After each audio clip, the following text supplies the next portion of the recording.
It is highly probable that you are one of these three type of job interview preparers. Once upon a time, I was a senior executive in big tech. I've held senior executive positions at Microsoft, Amazon, Oracle, handful of startups. I've kind of hired for a lot of people over my career. In fact, I've been involved in probably in the hiring loop and teams that I've run hundreds, if not over 1,000 people in my career. Until I started when I was doing my interviews, I was really focused on whether or not I wanted to hire the person, or whether or not they were good enough or appropriate enough to hire at the company at which I was working.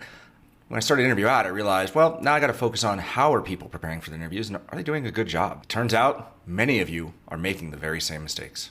Now, while there's three categories of interviews that I'm going to talk about here, there might be more, that's fine, but these are the three broad categories that I've seen again and again, and I can assure you over the course of my career, I've fallen into at least, well, all of them. First up, the casual resume reviewer. The simplest and most common form of interview prep is the person who sits down with their resume and they just reread it. Yeah, I remember. Oh, yeah, I remember that. Totally remember that. Yep, I got that. Maybe they feel like they forgot something that they literally wrote on their resume that they sent out to get a job, which I don't really understand. But having spoken to a fair number of these types of people, what I hear over and over again is that they're going to spend a few hours going over their resume for prep for their interviews. What I found again and again is that things tend to fall apart when I ask a couple of follow-up questions, like, what exactly were you reviewing? Did you learn anything new? Or what stood out to you from your resume review that you would feel is super important to share with me as an interviewer? These questions tend to stump these individuals because what they've done is they've gone through and they kind of reminded themselves of things they did and kind of unlocked a few dark closets that they just opened up and said, oh, right, I worked on that. But they haven't really thought through what they're trying to share with me as the interviewer. So one of the real problems with this type of interview preparation as a resume reviewer is you're not really doing anything other than recommitting to memory kind of things that you've done in the past, but you're not thinking about the story that it tells, right? You aren't thinking about how, whether it be on paper or what you're going to share in your interview, how that represents you out and whether or not that matches to the role that you're targeting.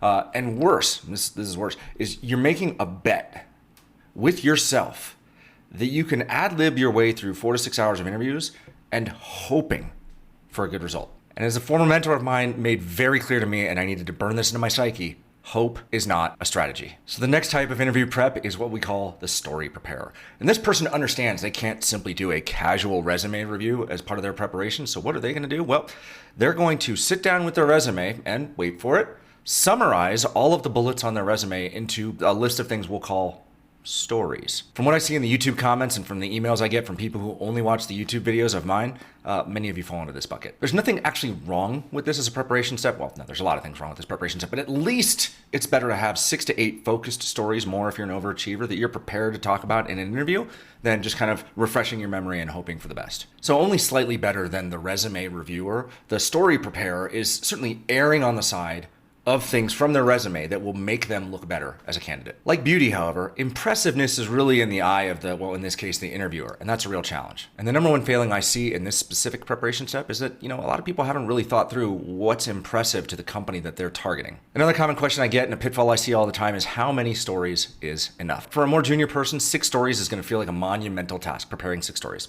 It's not. And mid-level folks will feel like 8 stories is enough. It's not. In general, while it's not a hard and fast rule, I generally advise that if you have 6 to 8 stories per level of your career, early, mid, and late, meaning that if you're mid-career, you should probably have 12 to 16 stories prepared, and that's a minimum. You got to be ready to talk about the whole breadth of your experience and make sure that you can get through a full day of interviews without reusing stories. Reusing stories is fine when you have no experience or a couple of years. More senior you are, man, you have to be prepared to talk about the breadth of your experience. The third type of interview prep, and these are my favorites, the speechwriter. The majority of customers who come to interview to schedule their mock interviews or pay for some of the other services that we make available fall into this specific bucket. And these candidates know that they need to prepare, and they are sweating their preparation. In fact, they treat it almost like a second job. I know I have on multiple occasions. And these candidates, they know the STAR format. If you don't know what that is, go ahead, Google it. There's lots of YouTube videos. I've even done a series. They know what the STAR format is, and they use most of their time trying to write out many paragraphs, like many, many, many paragraphs, thinking that they're nailing the STAR format. Spoiler alert, they're not. The main trouble with being a speechwriter is, well, many of us aren't gifted speechwriters, which means how we speak is totally different than how we write. When we write, we want to sound impressive. We use big words, we use impressive words, but these aren't words that we're used to speaking out loud together in everyday conversation. So what does that mean? Well, it does what I'm speaking back when I'm reading back a speech that I've written, upon first pass at it, it doesn't sound like me. It's not authentic. It doesn't come across as genuine. Why? Because Well, it's just not words I'm used to saying together, so I stumble through it. And, I mentioned editing. Another thing that many people forget is that preparation as a speechwriter means writing out your draft and then editing the draft. Rarely is it the candidate that goes back and edits what they've written, meaning cutting out the unimportant stuff, trimming it down to what is the essence of what you did, instead of an overly long speech that doesn't easily provide a linear story that I as an interviewer can follow, and ultimately fails to deliver on what the candidate needed to do in the context of their answer that they're delivering in their interview, because they spent a ton of time crafting an answer to an imagined question that they might get in the interview and wrote out this gigantic speech, but it's a long, rambling mess. So what's the right thing to do?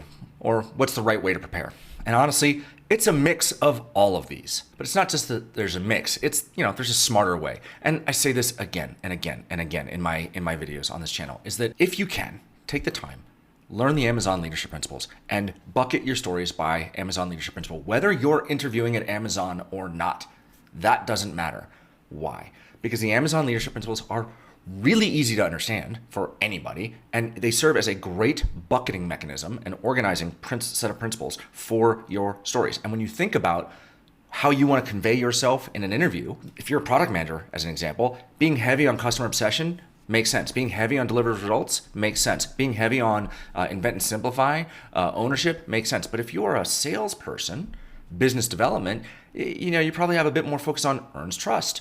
Maybe insist on high standards, because in biz dev you got complex deal structure. So thinking through the stack of stories that you've got per leadership principle really paints a clear picture of how you're communicating yourself to an outside world. It's an interesting thing that we do when we talk about interviews, and we say you got to prepare your stories, But the more time I've spent thinking about this, the more I realize that it's actually the perfect word, and here's why. Because when we as people, we're at parties, we're out with friends, we're out at lunch, whatever, we tell stories. We're raconteurs. It's a 50-cent word there for everybody. But we like to tell stories about who we are, what we've done, experiences, whatever. But those stories are told from a place of comfort. They're told from a place of familiarity. And they come from a place of, well, I understand what's important for the story. If I'm going to tell you about some endurance mountain bike race or running race that I did this past summer, I'm going to talk about the preparation, I'm going to talk about the start, how I was feeling at the end, how the low point in the middle of the race, and then ultimately the conclusion, yay, I did it and I'm awesome. It has a beginning, a middle, and it has a protagonist, me, it had something to overcome, and we got to the end. Your stories that you prepare for your interview are no different. We want to prepare stories, which means having a beginning, a middle, and an end. But, and this is where the STAR format comes in handy, the situation task, that's your beginning, action, middle, result, the end. That's your kind of framework for beginning, middle, and end. You have to answer a core set of questions for each of those pillars for your story to make any sense. When I say that there's questions you need to answer within the context of each of these sections, you have to think about things like, well, okay, what problem were you trying to solve? Who was the customer? What alternatives did you consider and reject? How are you going to know that you were being successful? What ongoing measurements did you put in place that you would know that this was working over time? How would you apply what you've done in that thing to this new job that you're going to do here? These are questions that any reasonable boss in your company, certainly someone who's interviewing you for a job in a new company, is going to want to know as you're delivering your story.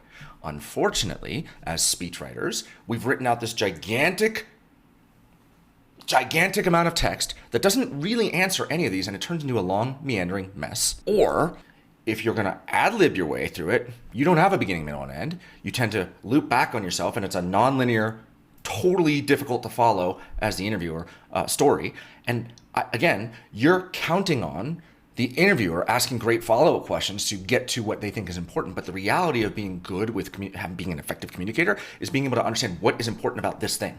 Communicate those things. And now you're having a good conversation. I have introduced myself. You have introduced yourself. This is a very good conversation. I talk about having comfort with the stories and being able to kind of tell the story again and again and being covered. The way you talk, authenticity, hand motions, just the liveliness that comes through when you're comfortable with the story versus delivering a speech that I wrote for this.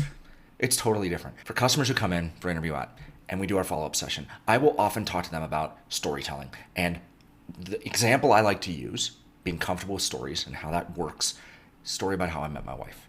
I can tell that story 100 times. I can tell it 100 times. It's 100 scripts. This is important. It's 100 scripts. It's one story. It has the same beginning, middle, end. One story. I might tell it 100 different ways. Why? Because depending on the audience, I'll choose words depending on how I'm feeling that day. I might be up and I'll hit certain things harder. Depending on the audience, I might use a different joke at the beginning or the end or whatever, but it's still the same core story. And this is the important part about your story preparation. Trying to memorize 6 to 8, 12 to 16, 18 to 24 speeches that you've written, long meandering messes, trying to memorize that is a hugely taxing endeavor. So hard to do. And you're likely not going to get done. Memorizing one speech. If I told you you had to go give a speech at your company, 5-minute speech, and you had to do it, write it yourself, and prepare and speak in front of an audience, you would sweat it so hard. And you'd put so much time and energy. Now, interview prep, you're going to do this, 20 times? Write out 20 speeches that you're going to somehow commit to memory? No, you can't do that.